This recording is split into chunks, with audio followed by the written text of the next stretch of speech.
Uh, good afternoon, everyone. My name is Indrani Mukherjee, and I'm working on work package 1. So, what is the purpose of soft water assessment? Storing heat in soft water can alter the um, geochemistry of the soft water. It can disturb the equilibrium condition of the soft water. It can dissolve more mineral from the shaft wall, or it can change the water phases. And these chemical changes with increased temperature can cause clogging, scaling, corrosion, or even thermal breakthrough. So, therefore, it is necessary to analyze and model these chemical changes with increased temperature to understand the feasibility of mine shaft thermal energy storage.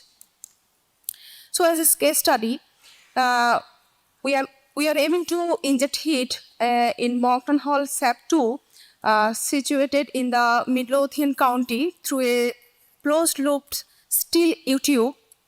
And this Moncton Hall shaft is concrete lining, and the water level varies from 19 to 22 meter below ground level. And during the closure of this mining, it was backfilled with basalt up to 280 meter below ground level.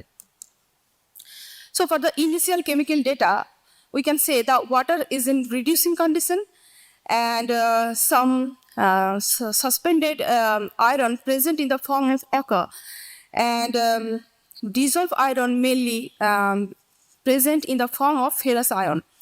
And the pH is circumneutral, and the chloride and sulfate concentration is higher than the bicarbonate concentration, so we can say that the water is corrosive in nature.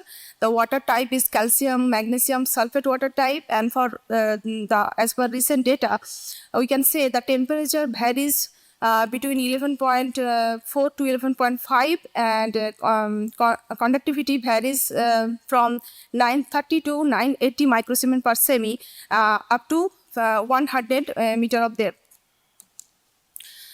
So Frick modeling was performed with 5 degrees Celsius increment of temperature from the initial measured temperature, which is 12.1, up to 85 degrees Celsius, to evaluate the chemical changes with increased temperature, how the chemistry is changes, and is there any ochre or scaling will form or not. And here we used the standard cement composition for this modeling. So as per Frick result indicate, we can say that pH varies with temperature, but within circumneutral range. You can say that calcite is oversaturated and will be precipitated. And the concentration of sulfate and chloride did not change with temperature change when comparing with bicarbonate concentration. So the corrosiveness nature of the water remain same.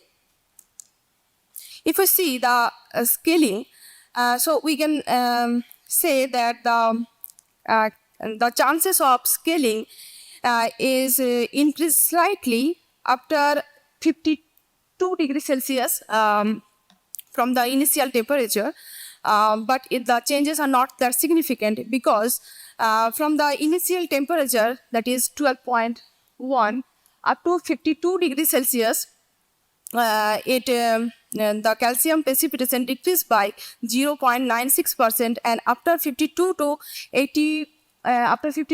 85 degrees Celsius, the calcite precipitation increased by 1.3%. So we can say that the chances of scaling is minimal. So what about the water formation?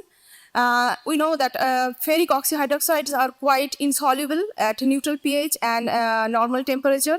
And here, for the Frick modeling, we assume that there are no further exposure of atmospheric oxygen. And Frick model result shows us that all the iron compound, all the iron compounds are undersaturated or close to the equilibrium line. So we can say there are no significant ochre will form if unless this is exposed to atmospheric oxygen. So for the key points, we can say that pH increases with increased temperature, but within the circumneutral range. Calcite will precipitated, but in a minimum scale will form, and there are no significant ochre will form, and still the water is in reducing condition. Thank you.